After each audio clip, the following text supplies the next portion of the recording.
En parlant du virus d'Epstein-Barr, on se rend compte que le nom n'est pas très évocateur. La plupart des personnes autour de vous ne savent pas de quoi il s'agit exactement, alors que finalement, ils sont peut-être eux-mêmes porteurs de ce virus.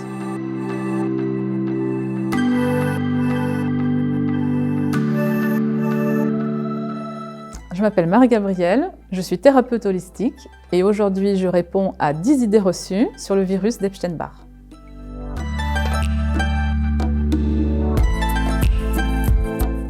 Alors, on dit du virus Epstein-Barr qu'il est aussi répandu que méconnu, parce que bien que la majorité de la population mondiale ait été en contact avec lui, il est méconnu dans le sens où on comprend mal, on a du mal à je dirais, intégrer les problématiques de santé qu'il peut causer sur le long terme.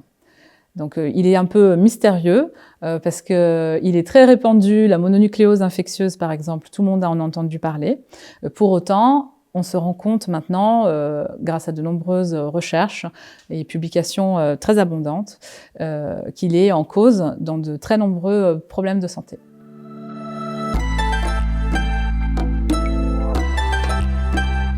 Une des premières idées reçues sur ce virus, c'est qu'il s'agirait d'un virus comme un autre qui va passer au même titre que le virus de la grippe, par exemple. Alors que non, c'est un virus de la famille herpès qui, une fois rentré dans le système, n'en sort plus. C'est un virus qui est immortel et lorsque notre système immunitaire est compétent, il réussit à le remettre en dormance et tout se passe pour le mieux. En revanche, quand on a un petit décalage, une petite faiblesse immunitaire, là, il peut se manifester sous d'autres formes, sur le long terme, par exemple.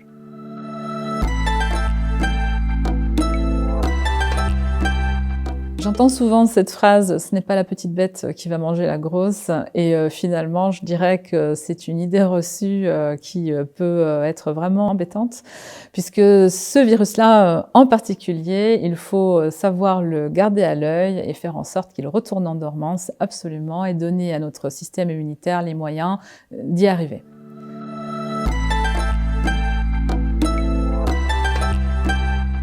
Eh bien oui.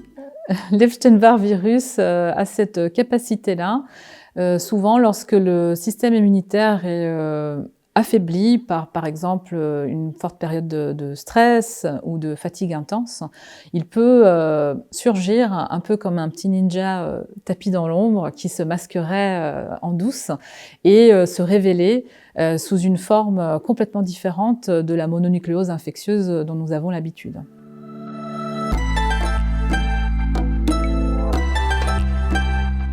Le BV, ce n'est pas que la mononucléose, contrairement à une croyance très répandue. Lorsqu'il se réactive ou qu'il n'est pas tout à fait rentré en dormance, il peut provoquer tout un tas de désordres neurologiques, inflammatoires et parfois même des maladies plus graves comme certains cancers, lymphomes, etc. De nombreuses publications nous indiquent aujourd'hui qu'il est impliqué dans au moins 30 maladies auto-immunes et infectieuses en tout genre et certaines formes de cancer. Donc c'est la preuve qu'il est impliqué dans beaucoup de problèmes de santé, bien plus qu'on ne le pense.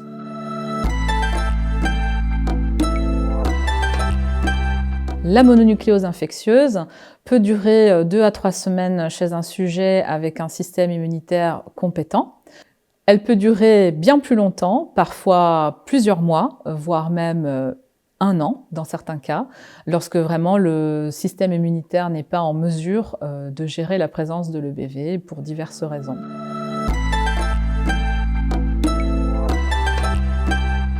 L'infection à EBV la plus connue, c'est donc la mononucléose infectieuse qui touche presque exclusivement les adolescents et les jeunes adultes. En revanche, on se rend compte maintenant que des populations bien plus jeunes, comme de très jeunes enfants, des adultes et même des seniors, sont porteurs non pas de mononucléose, mais d'une forme de l'Epstein-Barr qui est réactivée et qui donc leur pose des problèmes de santé assez handicapants parfois. Eh bien, je pense en particulier au cas de ce petit garçon qui n'avait pas 1 an, Le diagnostic a été long à poser. Pendant 3 semaines, les parents se sont beaucoup interrogés et finalement, on s'est rendu compte qu'il avait un EBV très actif qui lui causait des troubles de santé assez impressionnants. Et par ailleurs, j'ai aussi le cas d'une dame de 77 ans qui avait un zona incontrôlable avec une crise par semaine, des années sous antiviraux qui étaient vraiment très peu efficaces et ne lui apportaient pas de soulagement immédiat. Et finalement, en creusant, on s'est rendu compte qu'il y avait un EBV sous-jacent qui empêchait la résolution du problème. Du coup, personnellement, j'ai pris la décision de demander maintenant systématiquement les résultats des sérologies pour l'Epstein-Barr avant même la prise de rendez-vous, parce que je me rends compte que c'est un pilier vraiment dans l'anamnèse.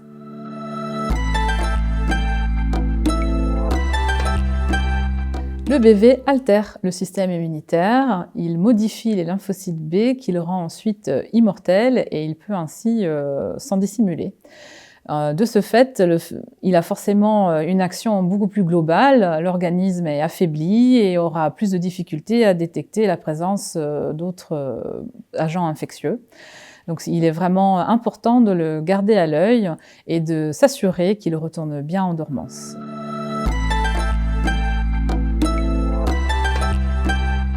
L'Epstein-Barr virus n'est pas si difficile que ça à diagnostiquer en soi. La problématique majeure, c'est que souvent on oublie de le dépister.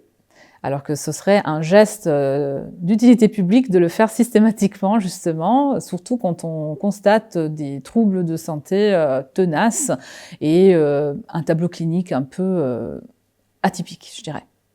Dans le cas de personnes avec une santé fragile, qui ont des infections à répétition par exemple, ou des fatigues chroniques, ou d'autres virus herpès assez persistants qu'on a du mal à remettre en ordre, je dirais, il faut absolument avoir le réflexe de dépister le BV. Oui, c'est très important.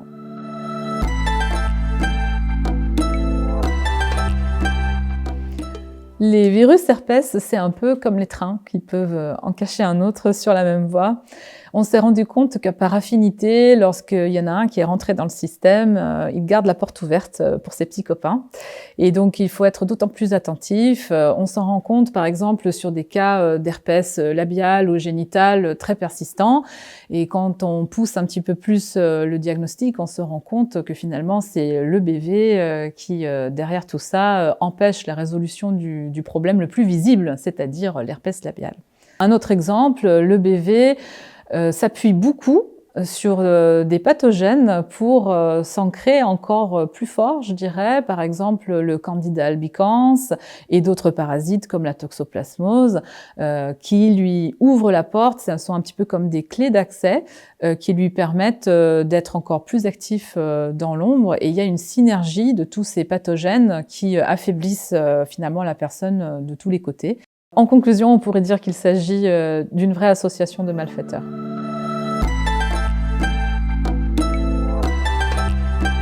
Alors, le BV existe depuis des centaines de millions d'années et de par essence, c'est un virus et il est immortel, donc on ne peut pas y faire grand-chose. Le but, c'est d'apprendre à vivre avec, et la meilleure méthode, je dirais, c'est de faire en sorte que notre système immunitaire, qui est donc cette interface entre l'intérieur et l'extérieur, soit la plus résiliente et la plus performante, qu'elle soit justement dans l'adaptation continue. Ça, et maintenir une hygiène de vie optimale et donc rester dans la prévention qui nous évitera par la suite tout l'aspect curatif un peu plus lourd.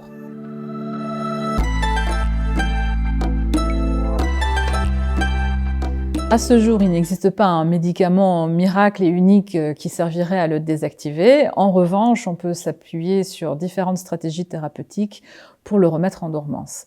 Dans ma pratique, par exemple, j'apporte un accompagnement individualisé. Donc parfois, j'ai des personnes qui sont beaucoup plus affectées sur toute la sphère métabolique et digestive à cause de l'EBV. Donc on va plutôt se pencher là-dessus. Et puis, il y aura d'autres personnes qui auront peut-être plus de problèmes neurologiques, par exemple. Donc là-dessus, il faut organiser une stratégie adaptée avec, par exemple, des compléments alimentaires, etc.